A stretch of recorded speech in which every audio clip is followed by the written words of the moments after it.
Hey, check this out. It's ODB. I'm here at the jailhouse from the Goonies. You guys know it's a cult classic. I love this movie. So I'll do a quick walkthrough and then upload this to IGTV. I don't know if this is the actual Jeep, but it has bullet holes. It has a gas can in the back. Right?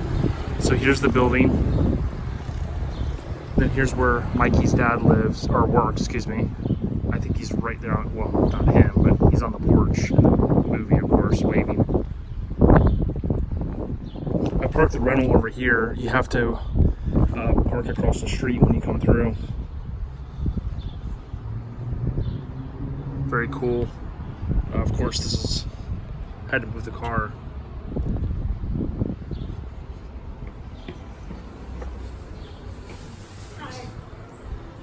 So, in here they have some posters for some of the movies that have been filmed here. Check this out, I'd love to own this. The Goonies arcade.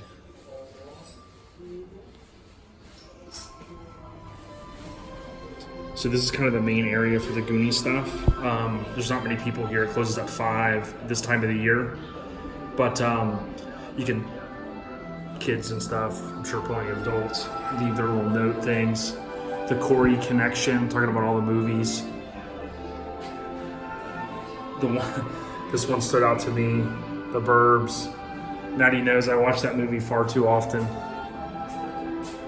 So, in here, it's pretty cool. They have a lot of just memorabilia, different things.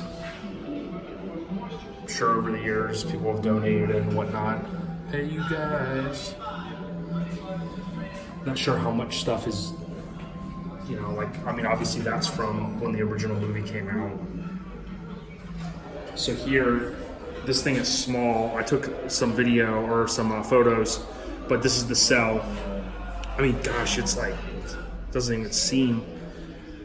And looks like the footsteps are there.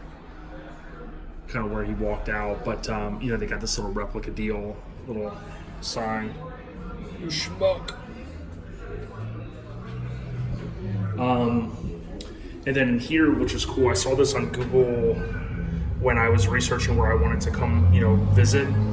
They got, I don't know if that's the bike, I would assume so. It looks like it has an autograph on the top pad. And then there's Dada's outfit. Of course, he was rocking the swooshes, the little radio.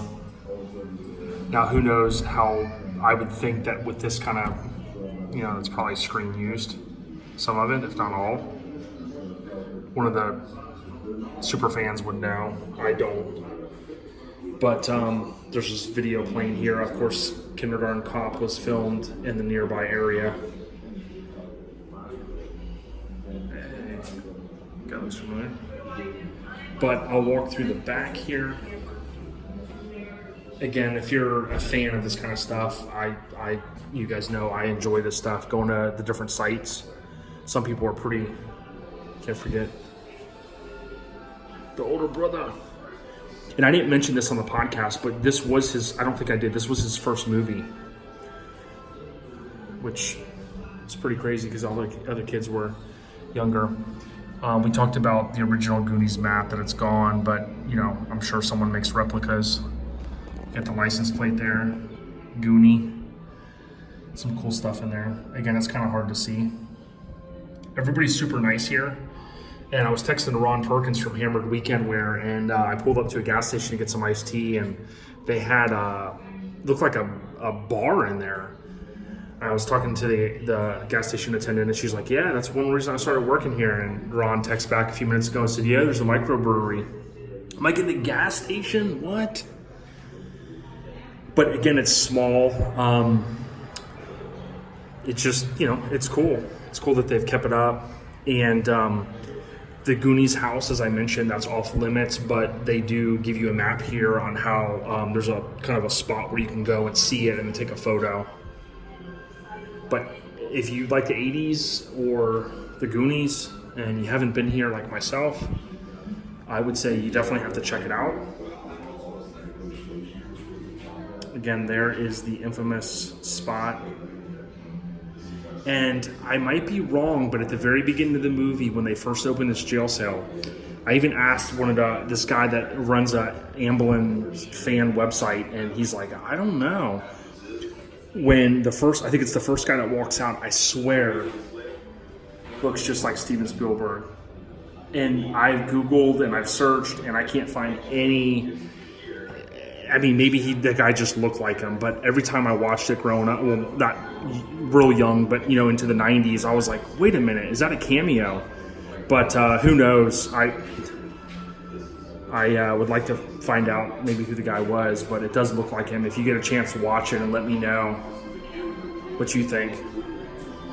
I mean, that would just be crazy. I mean, all those years, somebody would have mentioned that. They do, so check that, this is kind of crazy.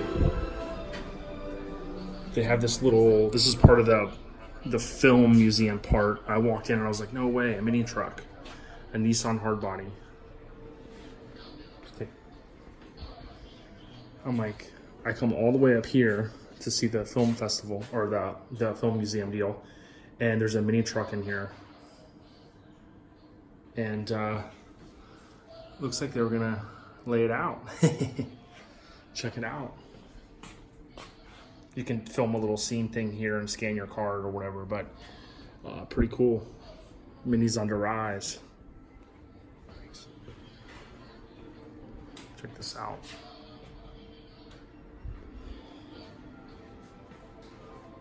And then there's a gift store. So I won't go all the way through there, but there's plenty of merchandise. So we'll walk back out front real quick. And again, got the Cherry Cherokee. And I'm filming this in portrait mode because of the fact that, oh look, a C10. Filming in portrait mode because it's just better for IGTV. But it's very cool. And like I said, if you haven't been here and you're a fan of the movie, you literally can spend, 30 minutes here max. All right, y'all. So, again, if you are a fan of it, I know I've said that a couple times. Sorry, I keep kind of rambling here. It's pretty cool. It's a real nice day out. It is sunny. It took me, I think a little over maybe about 2 hours to drive from Portland Airport here. And I was like, man, is that right? But it wasn't traffic or anything. It was a real nice ride. I actually ended up in Washington for a quick minute. Then back over the bridge, or however I got to where I am at. But it was a nice drive. Put some music on. Now I'm going to go over to the lookout spot where you can kind of look up and see the house. So I'll check that out. And if all goes well, I'll head over to the coast, drive down south. And there's 1, maybe 2 spots I want to hit. So we'll see. All right, y'all.